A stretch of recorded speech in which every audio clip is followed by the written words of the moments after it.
When information about God replaces relationship with Him, there's something I want to talk with you about today. And I want you to know from the very beginning that this comes from a place of deep love and concern. If you're watching this video, it likely means you care about your faith. You're seeking.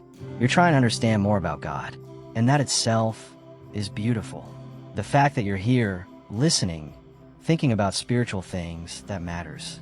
So please receive what I'm about to share not as condemnation, but as an invitation to something deeper, something more alive than you might currently know. We live in an extraordinary time. We have access to more information about God than any generation in human history. We can listen to sermons from the greatest preachers around the world. We can read commentaries written by brilliant theologians. We can attend Bible studies, watch Christian videos, listen to podcasts about doctrine and theology, download apps that give us reading plans and devotionals. We can know Greek and Hebrew word meanings with a few taps on our phones. We can debate eschatology, discuss covenant theology, and understand systematic doctrine in ways that would have amazed believers just a few generations ago. And yet, with all of this knowledge, with all of this information flooding into our minds and our devices, something subtle and dangerous can happen.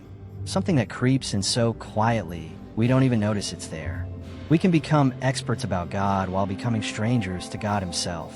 This is the invisible spiritual issue I want to bring into the light today.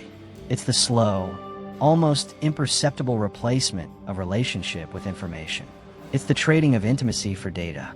It's the substitution of knowing about Him for actually knowing Him. And here's what makes it so dangerous. It feels like spiritual growth. It looks like dedication. It sounds like maturity. We're learning. After all, we're studying. We're growing in knowledge. How could that possibly be wrong? But listen carefully to what Jesus said to the religious leaders of His day, the ones who had memorized vast portions of Scripture, who could debate the finest points of the law, who spent their entire lives studying the things of God.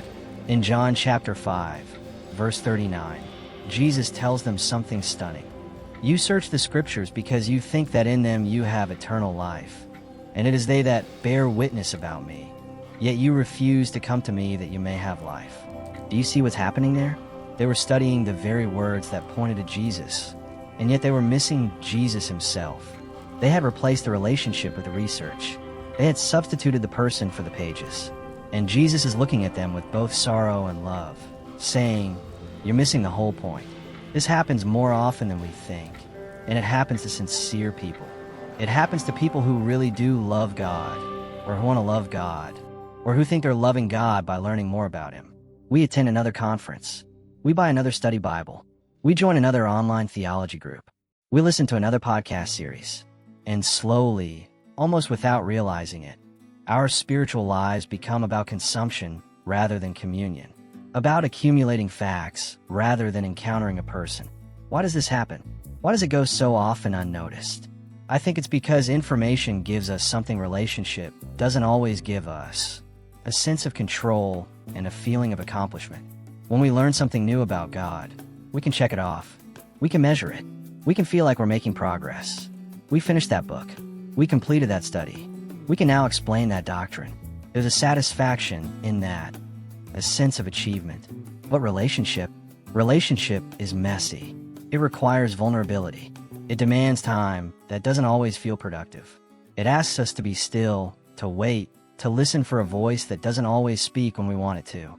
It requires us to bring our actual selves, not just our curious minds, our fears, our failures, our secret shame, our desperate needs. In relationship, we can't stay at a safe distance. We can't remain in control, and so we unconsciously choose the safer path. We choose the path where we can remain somewhat hidden behind our notebooks and our highlighted verses and our theological positions.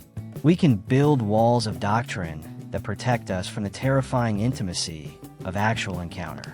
We can spend hours learning about prayer without spending minutes actually praying. We can study everything Jesus said without doing anything Jesus says. The emotional and spiritual consequences of this are more devastating than we realize. On the surface, everything might look fine. We might appear to be thriving spiritually. We can participate in discussions. We can answer questions. We might even teach others. But inside, there's an emptiness, a dryness. a sense that something's missing, though we can't quite name it. We know things about joy, about peace, about the presence of God, but we're not experiencing them. We have a theology of God's love, but we're not feeling loved. We understand the doctrine of grace, but we're still living under the weight of performance and fear. Prayer becomes mechanical, if it happens at all. We find ourselves going through motions, saying words we said 1,000 times, but there's no real conversation, no genuine connection. Scripture reading becomes a duty, a box to check, rather than a living encounter with the voice of God. We can read an entire chapter and not remember a single word because we weren't really present. We were just moving our eyes across lines of text. And then there's this. We become critical. When information replaces intimacy, we start to evaluate everyone else by the standard of correct knowledge rather than the fruit of their lives. We become judges of other people's theology, quick to point out where they're wrong, eager to correct their understanding, while our own hearts grow cold and hard. We can win every argument about God while losing the heart of God. We can be right about everything and loving toward no one. The Apostle Paul warns about this in 1 Corinthians chapter 8, verse 1. He says, "Knowledge puffs up, but love builds up." Knowledge without love doesn't produce spiritual maturity. It produces pride. It produces division.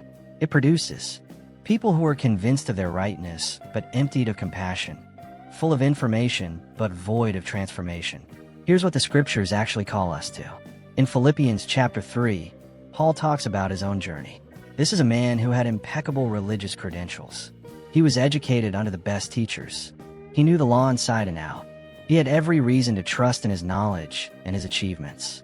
But listen to what he says in verses 8 through 10. "Indeed, I count everything as loss because of the surpassing worth of knowing Christ Jesus my Lord. For his sake I have suffered the loss of all things and count them as rubbish, in order that I may gain Christ and be found in him, that I may know him and the power of his resurrection, and may share his sufferings, becoming like him in his death." Did you catch that? That I may know him. Not know more about him. Not accumulate more information concerning him, but know him. Personal, intimate, transforming knowledge. The kind of knowing that comes from relationship, from presence, from encounter. The kind of knowing that changes you, that costs you something, that requires everything. This is what God has always wanted. Back in Hosea chapter 6, verse 6, God says through the prophet, "For I desire steadfast love and not sacrifice, the knowledge of God rather than burnt offerings." He's not impressed with our religious activities if they're disconnected from real relationship. He doesn't want our studied expertise if we're not giving him our hearts. Jesus echoed this in Matthew chapter 7 when he spoke about the day of judgment. He said there will be people who prophesied in his name, cast out demons in his name, did mighty works in his name. These are people who clearly knew a lot about Jesus, who did impressive things in connection with Jesus. But Jesus says he will tell them, "I never knew you." The tragedy isn't that they didn't know enough about him. The tragedy is that they never actually knew him, and he never knew them. There was no relationship, just religious activity, just information and action without intimacy. So let me invite you into some gentle self-examination, not to bring shame, but to bring awareness, not to condemn, but to awaken. Ask yourself some honest questions. When was the last time you actually talked to God? Not recited a prayer, but talked to him like a person you're in relationship with. When was the last time you sat in silence and simply listened, waiting for his presence rather than rushing to the next thing?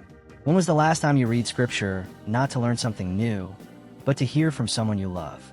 When was the last time you confessed something real, something that cost you pride to admit? When was the last time you experienced God rather than just studied him? How much of your spiritual life is consumption? Listening to sermons, reading books, watching videos like this one? And how much is actual communion? Prayer, worship, silence, obedience, sacrifice, service done not for the accomplishment but for the relationship. Can you tell the difference in your own life? Be honest. There's grace here for honesty. Here's what I want you to understand. The information isn't bad. Studying isn't wrong. Learning about God is good. The scriptures themselves command us to love God with all our minds. Theology matters. Doctrine matters. Truth matters. But these things were never meant to be the destination. They're meant to be signposts pointing us toward the person. They're meant to be tools that facilitate relationship, not substitutes for it. The Bible isn't meant to be an end in itself. It's meant to lead us to Jesus. Every sermon, every study, every bit of knowledge should be drawing us closer to Him, making us more like Him, deepening our connection with Him. If your learning isn't producing love, if your knowledge isn't creating humility, if your theology isn't leading to transformation and intimacy with God, then something has gone wrong. The information has become an idol. The study has become a replacement. And you need to repent, not in shame, but in hope. Because God is ready to meet you. He's been waiting.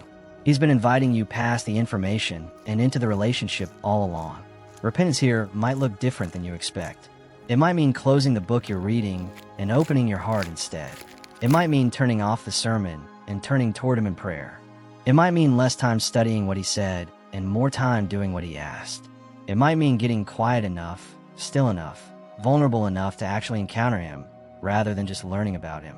It might mean admitting that you've been hiding behind knowledge because relationship is scary, because intimacy is costly, because you're afraid of what He might ask or what you might have to give. But here's the beautiful truth. He receives you, not because you know enough, but because He loves you. Not because you've finally figured out all the doctrine, but because He desires you. He's not waiting for you to become a theological expert before He'll draw close. He's waiting for you to come as you are, with all your questions and doubts and failures and needs, and simply be with Him, to know Him, to let Him know you, to move from information to intimacy, from study to surrender, from learning about Him to loving Him. What would it look like for you to prioritize the relationship over the research? What would change in your daily patterns, in your spiritual practices, in the way you spend your time? What if the measure of your spiritual life wasn't how much you knew, but how well you knew Him? What if growth wasn't about mastering more content, but about deepening the connection? What if God cares less about whether you can explain the doctrine of justification and more about whether you're actually justified in your own heart, living in the reality of His grace rather than just the theory of it? The invitation today is simple but profound. Come back to the relationship. Come back to the person. Let the information serve its proper purpose, which is to point you to Him, to help you know Him better, to equip you to love Him more deeply. But never let it replace the thing it was meant to facilitate. Never let knowing about God become a substitute for knowing God. He's here, right now, not in the information, but in the intimacy, not in the facts, but in the fellowship, not in what you can learn, but in who you can encounter. He's been here all along, waiting past the books and the studies and the videos, waiting in the quiet place where relationship happens, where hearts meet, where love is known, not just understood. Let me leave you with a moment of quiet reflection, and if you're willing, a simple prayer. Close your eyes if you're able. Take a breath, and just be present, not trying to learn anything, not trying to figure anything out, just here, with Him. Lord Jesus, we confess that we've sometimes been more interested in information about You than in intimacy with You. We've filled our minds while leaving our hearts empty. We've studied Your words while ignoring Your voice. Forgive us. Draw us back to what matters most. Teach us to know You, not just know about You. Help us to encounter You, not just learn about You. We want a relationship. We want You, not just facts about You, but You yourself. Meet us here. Meet us now, in this quiet moment. We're listening. We're here. Amen.